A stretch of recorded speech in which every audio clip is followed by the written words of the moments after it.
Please stop pushing, I can't take this anymore. The concert venue is packed tight. A man behind me keeps pressing into my backside. I'm wearing a mini skirt today with a thong underneath, and it only makes the situation worse. He lifts my skirt and presses himself against my hips. As the atmosphere heats up, someone in front of me slams into me and I stumble back a step. My body stiffens as I feel like something just slid inside me. My name was Mandy Cox, and I was a die-hard fangirl. I wanted a celebrity to notice me, so I dressed for attention. I wore heavy makeup and made sure nothing about me went unnoticed. My low-cut top revealed a wide stretch of skin, and my chest bounced with every step. I paired it with a mini skirt that barely covered my thighs and sexy white stockings which hugged my legs. But when I arrived, reality hit. The concert venue was packed so tightly I couldn't move, and the crowd swallowed me whole. The celebrity was never going to notice me. I craned my neck and shouted, "Darling, take me." I never imagined that line would draw the wrong kind of attention. Instead of the celebrity, it caught a filthy creep. After I shouted it, I became aware of a man behind me, repeatedly bumping into me. At first, I brushed it off. In a crowd that dense, accidental contact was easy to explain, but the feeling wouldn't go away. Something hard kept pressing against my butt from behind.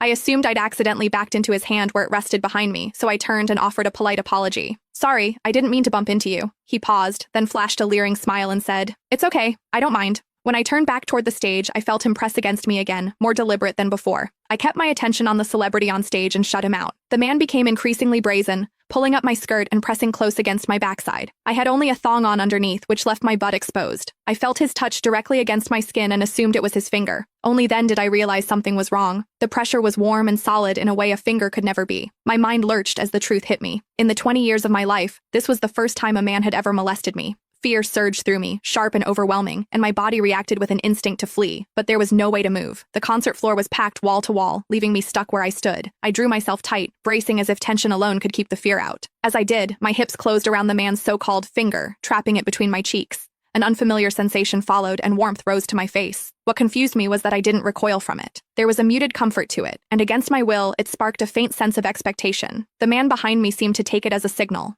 He moved in closer, repeating the motion until the intrusion was unmistakable. I had lived a sheltered life as a college student, and now I was being toyed with by a stranger while surrounded by people. Shame surged within me without warning. I felt the urge to sob, but my throat closed and my voice deserted me. Worse still, the pressure forced my thong inward and sent a restless, prickling discomfort through my body that wouldn't fade. A quiet, involuntary sound escaped me, and the embarrassment followed instantly. I gathered myself and strained to suppress it, holding it down until my throat tightened. The blaring music and the screams around me drowned everything out. With every eye fixed on the stage, no one was aware of what was happening to me. At the same time, the intensity continued to rise, touching something deep inside me. I bit down on my lip as cold sweat traced my spine. My awareness was tipping back and forth between humiliation and a pleasure I couldn't bring myself to name. I knew I couldn't take it anymore if it continued, so I turned sharply to face the man behind me. "Please, stop pushing. I can't take." Click the link in my bio to get the full story for free.